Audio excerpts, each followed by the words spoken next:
모두 믿음의 선한 싸움을 해야 되는 하나님의 백성인 줄 믿습니다. 제 아버지는 굉장히 이성적인 분입니다. 이성적이다, 이상적이다. 굉장히 철학적이고요. 굉장히 사색을 좋아하시고요. 그리고 시도 되게 잘 쓰십니다. 그리고 남들이 보지 못하는 그런 부분도 아주 잘 보시고요. 이 현 상황의 문제점을 금방 꿰뚫어보는 그런 안목도 있으십니다. 그러다 보니 뭔가 세상에 불만도 좀 많고요. 그리고 명언을 그렇게 잘 날리십니다. 우리 아버님 정말 명언 제조기신데, 근데 문제는 말과 행동이 다르다는 겁니다. 네, 그래서 문제예요. 그래서 그 말과 행동이 다르셔서 가족을 좀 힘들게 하고 지금도 조금 힘들게 하시는데, 그래도 지금 생각해 보면 그 아버지의 말에는 지혜와 그런 명언이 그렇게 담겨져 있습니다. 정말 지난날의 후회 속에서 빚어낸 그런 지혜는 정말 책 속에서는 배울 수 없는 그런 지혜겠죠. 그래서 그 여러 지혜 중에서 오늘 기억에 남는 것은요, 우리 아버님이 예전에 제가 20살 땐가 진지하게 앉혀놓고 이렇게 얘기했습니다. 사람은 명색이 세련돼야 된다. 이 얘기를 하셨어요. 세련되라. 그래서 저는 이 세련되다, 우리는 흔히 세련되다라고 하면 뭔가 옷 스타일이 세련되다, 스타일이 세련되다 이렇게 생각을 하는데, 아버님은 그런 뜻이 아니었습니다. 세련은요, 한자로 씻을 새와 단련할 련으로 너희 원석을 깨끗이 씻고 불에 담금으로 단단하고 아름다운 보석으로 만들라라는 그런 말씀이었습니다. 근데 저는 이 아버님의 말씀 정말 귀하지만 왜 이렇게 당연한 걸 이렇게 진지하게 말씀하신가 이런 생각이 문득 들었는데, 근데 지금 생각해 보니까 이 말이 진짜 정답이구나. 그리고 이 세련되어진다는 건 진짜 어려운 일인 것 같습니다. 사람이 세련되는 것은 학력 불문, 나이 불문, 집안 불문 정말 쉽지 않은 일이죠. 참 오랜 시간이 걸리고요. 그리고 한번 세련되어져도요, 금방 빛을 발해지고 또 계속해서 의지적인 노력이 참 필요한 것 같습니다.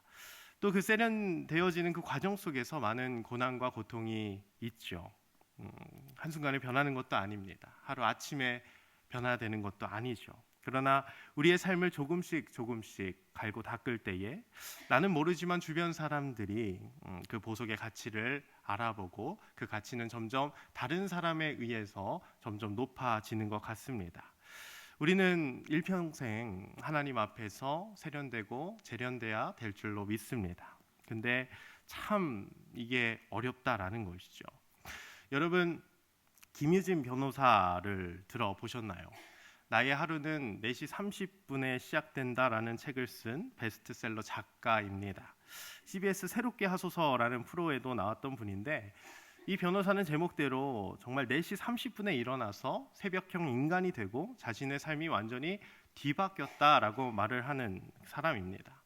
그래서 이 책에서는 새벽에 일어나는 꿀팁을 알려주는데 그 내용이 굉장히 어이가 없습니다.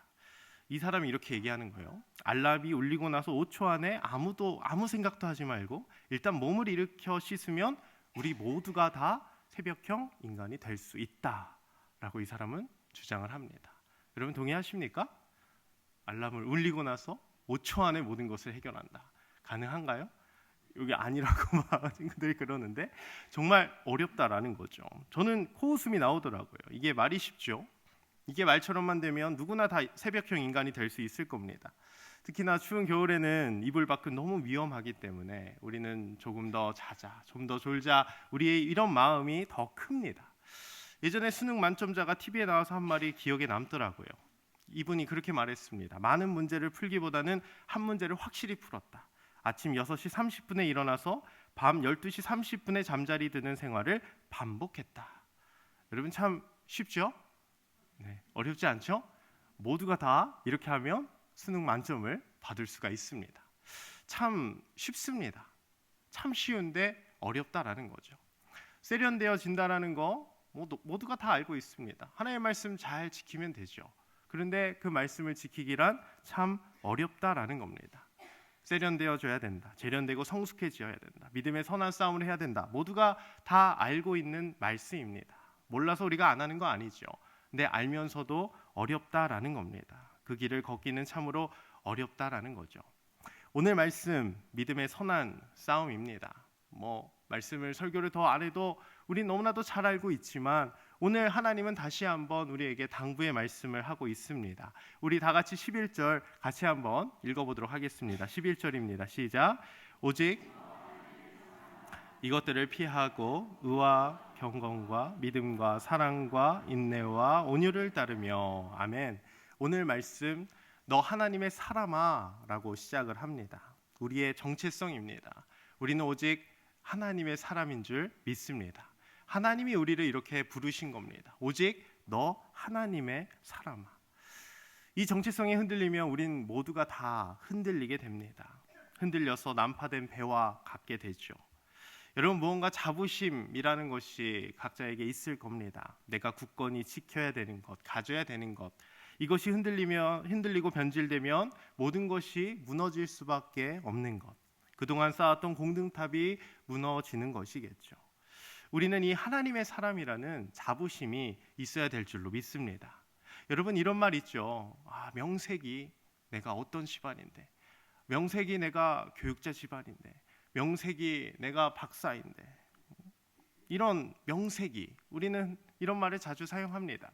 근데 이 명색이라는 단어가 불교 용어라고 합니다. 그럴듯한 명칭, 명목상의 이름만 좋을 허울뿐인 것, 실제와 이름이 맞지 않는 것을 말하죠. 사실은 다 부정적인, 약간은 부정적인 의미로 사용됩니다. 그런데 요즘은 이러한 명색의 자세조차 없는 것 같습니다. 내가 명색이 크리스찬인데, 우리 크리스찬도 이런 명색의 자세가 있어야 된다라는 거죠. 예전에 양반들은 비가 와도 뛰질 않았다고 하죠. 우리도 이런 명색의 자세가 필요하다라는 겁니다. 이러한 배짱과 자부심, 요즘 시대에 이 하나님의 사람으로 산다는 것, 각자의 삶 속에서 하나님의 사람으로 산다는 건 정말 어려운 일입니다. 맞습니다. 그러나 이러한 정체성이 굳건해야 우린 크리스찬으로서 자부심을 가질 수 있습니다. 그리고 그 크리스찬으로서 하나님의 빛을 세상 가운데 전할 수 있다라는 겁니다. 저희 고등부 수련회 때도 이런 얘기 참 많이 했습니다. 너가 누군지 분명히 알아라. 너의 정체성을 분명히 알라고 굉장히 강조를 많이 했습니다. 하나님의 비전을 갖고 하나님의 꿈을 가지려면 우리의 정체성부터 분명히 바로 잡아야 한다라는 것이죠. 나의 정체성이 무엇인지 알아야 한다라는 겁니다. 내가 하나님의 사람임을 분명히 인식해야 되는 거죠. 너 하나님의 사람아 라고 할 때에 그것이 나를 부르는 것임을 분명히 알아야 한다라는 것이죠. 나한테 해당되는 말씀임을 분명히 알아야 한다라는 겁니다.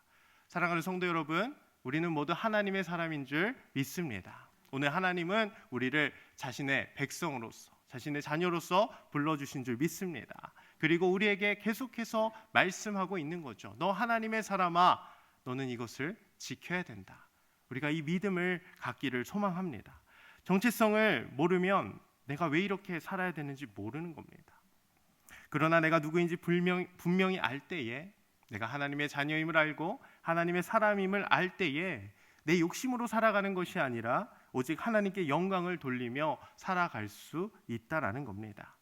그제서야 우리는 내 꿈이 아니라 하나님의 꿈을 꿀 수 있다라는 거죠. 하나님의 사람으로서 최선을 다해서 하나님께 영광을 돌리며 살아갈 수 있다라는 겁니다. 그렇다면 오늘 이 하나님의 사람은 무엇을 가져야 할까요? 오늘 말씀 11절 다시 한번 읽어보겠습니다. 시작.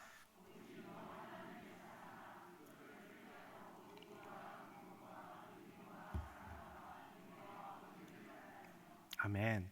의와 경건과 믿음과 사랑과 인내와 온유입니다. 우리 하나님의 사람은 이러한 모든 것들을 가져야 하는 것이죠. 참 하나하나 곱씹어 보면 어려운 일입니다. 정말 쉽지 않은 일이죠. 정말 다 중요하지만 오늘 저는 딱 세 가지가 떠오르고 눈에 띄더라고요. 바로 경건과 믿음과 인내였습니다. 베드로후서 1장 5절에서 7절에도 이렇게 말씀하고 있습니다. 그러므로 너희가 더욱 힘써 너희 믿음의 덕을, 덕의 지식을, 지식의 절제를, 절제의 인내를, 인내의 경건의 형제 우애에 사랑을 더하여야 한다라고 하나님은 말씀하셨습니다. 그러므로 예수 그리스도의 의를 힘입은 자들은 그러므로 이렇게 살아야 한다라는 것이죠. 이 두 본문에서 동일하게 쓰여진 단어가 믿음과 인내와 경건입니다. 우리 하나님의 사람들은요, 하나님을 믿는 믿음이 있어야 됩니다. 그리고 하나님의 사람으로 끝까지 기다리고 인내해야 되죠. 또한 경건의 삶을 살아야 되는데, 이 경건이란 원어적으로 보면 하나님을 두려워하는 것을 말합니다. 하나님을 경배하는 거죠. 하나님을 경외하는 겁니다. 하나님을 공경하는 자세입니다. 우리 이 하나님을 두려워하는 마음이 우리를 생명의 길로 인도해 가신다라는 것이죠. 하나님이 창조주요 통치자임을 믿을 때에, 또한 주님이 이 땅에 다시 오셔서 모든 것을 심판하심을 믿을 때에 우린 자연스럽게 하나님을 경외할 수 있고요, 경배할 수 있다라는 것입니다. 오늘 12절 같이 한번 읽어봅니다. 시작. 믿음의 선한 싸움을 싸우라. 영생을 취하라. 이를 위하여 내가 부르심을 받았고 많은 증인 앞에서 선한 증언을 하였도다. 아멘. 우리가 하나님의 사람으로 부름받은 이유가 바로 여기에 있습니다. 바로 영생을 취해야 하기 때문입니다. 이것 때문에 하나님이 우리를 부르셨다라는 겁니다. 우리가 잘 먹고 잘 살고 내 자녀들이 잘 되기 이전에 우리는 이 믿음의 선한 싸움을 싸우려고 부름을 받은 것입니다. 여러분, 싸움 좀 해보셨나요? 싸움 좀 해보셨나요? 안 해보셨나요? 네, 싸움을 왜 하나요? 나랑 의견이 맞지 않기 때문에 싸우는 거죠. 나랑 상대방이 다르기 때문에 그 의견을 절충하기 위해서 싸운다라는 겁니다. 싸우기 싫을 때도 있죠. 싸움에 참여할 힘이 없을 때도 있습니다. 그러나 우리는 해야 합니다. 왜 그렇습니까? 우린 모두 하나님의 사람이기 때문입니다. 이게 유일한 이유입니다. 우리가 왜 싸우나요? 우리가 하나님의 사람이기 때문입니다. 하나님의 사람으로 부름을 받았기 때문입니다. 이것뿐이라는 거죠. 선한 싸움을 지속하여서 영생을 취해야 한다라는 것입니다. 우린 주님을 믿으면 영원한 생명을 얻습니다. 여러분 믿으십니까? 이것은 불변의 진리입니다. 주님이 우리를 부르시면 그 어떠한 사람도 누구든지 우리는 구원을 받게 되는 것입니다. 이것은 우리의 힘으로는 할 수 없는 것이죠. 구원은 오직 주님께 달려 있는 겁니다. 그런데 그 구원받은 백성이라면, 그 구원받은 사람이라면, 하나님의 사람이라면 이제 어쩔 수 없이 싸움을 해야 한다라는 겁니다. 왜 그렇습니까? 하나님의 사람과 세상의 사람들은 이제 살아가는 법이 다르기 때문입니다. 로마서 8장 2절에 이는 그리스도 예수 안에 있는 생명의 성령의 법이 죄와 사망의 법에서 너를 해방하였습니다. 아멘. 사랑하는 성도 여러분, 믿음의 선한 싸움을 지속하십시오. 선한 싸움을 세상 속에서 이어가십시오. 우리는 구원받은 하나님의 백성인 줄 믿습니다. 이제 우리는 사망의 법에서 싸우는 것이 아니라 생명의 성령의 법으로 살아가는 하나님의 백성인 줄 믿습니다. 물론 어렵죠. 힘들죠. 그러나 우린 하나님의 사람으로 부름받았습니다. 이젠 그 하나님의 승리를 이 땅 가운데 실천해 나가야 합니다.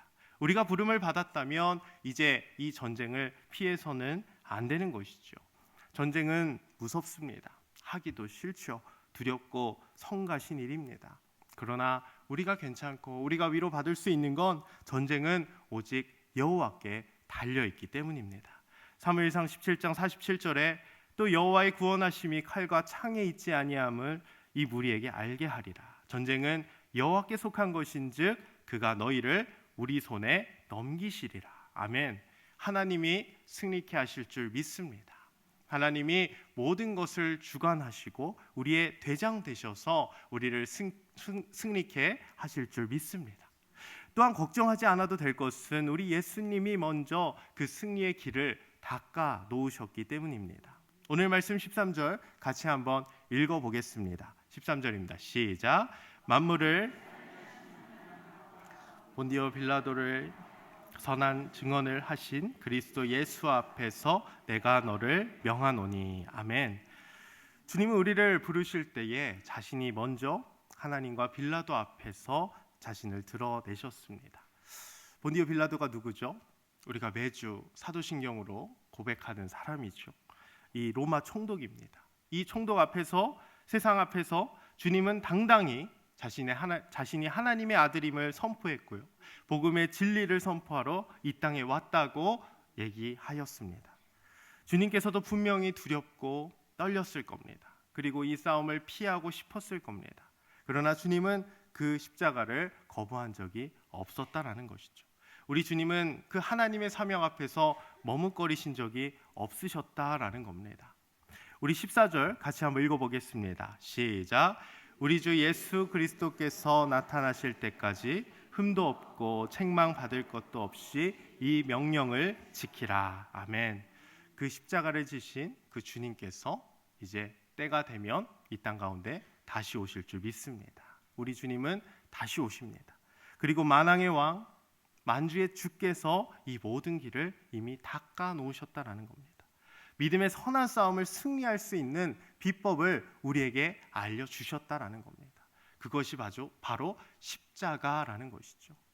내가 짊어진 그 십자가를 너도 진다면 너도 그 선한 싸움을 계속할 수 있다. 그리고 마침내 승리케 될 것이다. 이것이 주님이 우리에게 약속한 것입니다. 그분은 시험을 받으시되 죄는 없으신 하나님의 어린 양입니다. 그분이 십자가로 모든 승리를 이루셨기 때문에 우리는 두려움이 없는 것이죠. 그러므로 승리할 수 있는 능력이, 그 십자가의 능력이 우리에게 있을 줄 믿습니다. 제가 결혼하면서 저를 되게 많이 알게 돼요. 그런데 한 가지 알게 된 사실이 이겁니다. 샤워할 때 제가 그렇게 혼잣말을 한다는 것입니다. 왜 이렇게 저는 몰랐는데 아내가 왜 이렇게 혼잣말을 하냐며, 저는 몰랐는데 알고 보니까 굉장히 이야기를 많이 하더라고요. 그리고 전 마음이 답답할 때면 막 돌아다녀요. 그래서 여기도 막 단지를 막 돌아다니고, 아마 저를 좀 마주친 분들이 여기 계실 수도 있는데, 그리고 막 둘레길도 걷고요. 그러면서 또 의식해서 보니까 제가 막 혼잣말을 막 하고 있더라고요. 이런저런 얘기를 막 하더라고요. 예전에 교회 권사님들이 보면 그렇게 혼잣말을 많이 하시더라고요. 주님, 주님, 하나님 도와주세요. 왜 이렇게 혼잣말을 하시나? 그리고 설거지할 때 그렇게 찬양을 하세요? 찬송을 하세요? 왜 그러실까? 뭐가 힘드신가? 가정에 먼저 문제가 있나? 저는 그렇게 생각했는데 그것이 선한 싸움을 하는 것이더라고요. 이게 정말 중요한 겁니다. 우리가 선한 싸움을 하라고 하나님이 부르셨는데 하나님은 거창한 거를 말하고 있는 것이 아니었습니다. 우리 안에서 선한 싸움을 계속해서 지속하는 겁니다. 그게 뭔가요? 하나님과 계속 대화하는 것이겠죠. 하나님과 계속 기도하는 겁니다. 내 마음을 지키는 겁니다. 하나님이 나를 보면 어떠실까? 하나님의 기쁨이 되는 것은 무엇일까? 계속해서 매 순간순간 물어보고 하나님과 대화를 한다라는 것이죠. 이것이 믿음의 선한 싸움이라는 겁니다. 싸움을 거창하게 하는 것이 아닙니다. 치고받고 하는 것이 아닙니다. 일단 내 마음부터 지키는 것이죠. 우리가 이렇게 지켜야 하는 이유는 단 한 가지입니다. 주님이 우리를 하나님의 사람으로 부르셨기 때문에, 주님이 우리를 부르셨고 이제 그 주님께서 다시 오실 것이기 때문입니다. 우리 15절 한번 읽어보겠습니다. 15절입니다. 시작. 기약이 이르면 하나님이 그의 나타나심을 보이시리니 하나님은 복되시고 유일하신 주권자이시며 만왕의 왕이시며 만주의 주시오. 아멘. 여러분, 기약이 이르면, 때가 되면 그 예수께서 다시 오실 줄 믿습니다. 이거 하나 믿고 나아가는 겁니다. 세상이 우리를 유혹합니다. 현혹합니다. 미혹시킵니다. 계속해서 우리의 정체성을 흔들어 가죠. 내가 이 믿음이 있으면 뭐하나, 내가 세상 가운데서 하나님의 빛을 전하면 뭐하나, 우리의 마음을 계속해서 흔들어 놓습니다. 수많은 유혹들로 우리를 괴롭히죠. 그러나 우리는 믿습니다. 주님이 다시 오실 것을 믿습니다. 다시 오셔서 이 땅을 심판하실 것을 믿습니다. 그리고 그 가운데 승리의 역사가 있을 줄 믿습니다. 이 믿음 때문에 우리는 선한 싸움을 계속해 나가는 것이죠. 여러분, 메멘토 모리라는 말이 있습니다. 죽음을 기억하라 라는 라틴어입니다. 고대 로마에서는 원정에서 승리를 거두고 돌아올 때에 뒤에서 노예를 시켜서 큰 소리로 이 메멘토 모리를 외치게 했습니다. 왜 그렇게 외치는 겁니까? 전쟁에서 이겼다고 우쭐대지 말라는 겁니다. 너도 언젠간 죽을 수 있다. 너는 죽는다. 너는 죽은 목숨이다.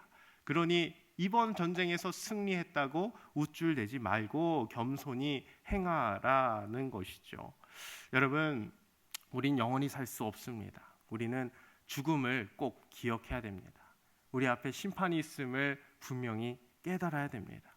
주님이 다시 오실 것이기에 그분을 믿고 때를 기다리며 인내하며 경건에 이르도록 힘써야 한다라는 것이죠. 우리 마지막으로 16절 같이 한번 읽어보겠습니다. 시작.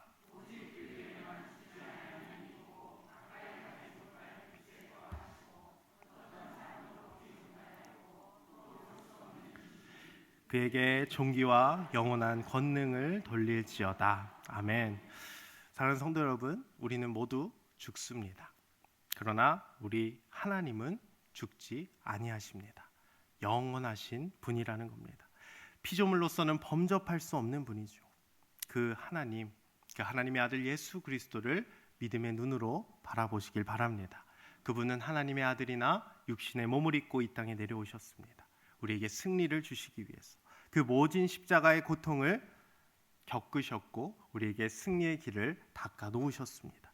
이제 죽음을 이기시고 부활하신 주님께서 기약이 이를 때에 다시 오실 겁니다. 그때가 언제인지는 아무도 모른다라고 말씀하셨습니다. 분명한 것은 기약이 이르면 주님이 모든 것을 심판하실 겁니다. 만왕의 왕이요 만주의 주이신 그 주님께서 이 땅에 다시 오실 때에 우리 하나님의 사람들은 그분께 모든 존귀와 영광을 돌리게 될 줄 믿습니다. 여러분, 세련은 우아하고 멋지고 또 아름다운 거인 줄만 알았는데 원석을 세련하는 과정은 더럽고 또 뜨겁고요, 무섭고요, 시끄럽고요, 과격합니다. 우리의 싸움도 마찬가지입니다. 나는 예수님을 믿어서 이제 하나님의 사람이 되었어. 이제 그러면 뭔가 도시가 쫙 내다 보이는 그 고급진 레스토랑에서 스테이크를 썰고 있어야 될 것만 같습니다. 근데 우리의 삶은 어떻죠? 시끄럽습니다. 고난입니다. 고통입니다. 왜 그런가요? 우리가 하나님 앞에서 세련되어지고 있기 때문입니다. 하나님의 사람으로 훈련되어 있기 때문입니다. 수많은 유혹이 있습니다. 고난이 있습니다. 전에는 겪지 못했던 그런 수많은 어려움들이 우리에게 존재합니다. 예전에 왜 우리 하나님 아버지는 우리에게 이렇게 고난을 주실까? 참 고민도 많이 했습니다. 이해가 잘 안 됐습니다. 근데 이제 정말 조금 알겠습니다. 우리 모두를 훈련시키기 위해서죠. 우리 모두를 하나님의 사람으로 세련시키기 위해서 고난을 주시는 겁니다. 이걸 아니까 문제 앞에서 조금은 태연해질 수가 있더라고요. 물론 고난의 순간에는 또 허둥지둥합니다. 어쩔 줄 몰라 하며 난리를 칩니다. 그러나 그 기간이 점점 짧아지는 것 같습니다. 그리고 세상을 정죄하고 남을 비판하기보다는 내 자신을 먼저 살펴보게 되는 것이죠. 여러분, 우리를 세련시키기 원하시는 그 하나님의 마음을 깨닫길 소망합니다. 우리에게 더욱 값진 것을 주시기 위해서 하나님은 오늘도 우리를 훈련시키고 계십니다. 하나님의 사람으로 이 땅 가운데 주님의 빛을 전할 수 있도록 우리를 매 순간 훈련시키고 세련하고 계신다라는 거죠. 사랑하는 성도 여러분, 믿음의 눈으로 하나님을 바라보십시오. 매 순간 나를 구원하신 그 십자가의 사랑을 바라보십시오. 그는 하나님의 아들로서 이 땅에 내려와서 진리의 싸움을 하셨습니다. 하나님과 빌라도와 모든 사람들 앞에서 진리의 빛을 선포하셨습니다. 이제 그 부르심 앞에서 하나님의 사람으로 믿음의 선한 싸움을 지속하십시오. 이제 돌아오는 주간 뭐가 있죠? 명절이 있습니다. 여러분, 마음을 잘 지키시기 바랍니다. 하나님의 사람으로서 내가 무엇을 해야 되는지 다시 한번 돌아보시기 바랍니다. 그리고 하나님의 사람으로서 그 하나님의 빛을 우리 가정 가운데 전하는 우리 사랑하는 모든 우리 삼락교회 성도님들 되시길 주님의 이름으로 축복합니다.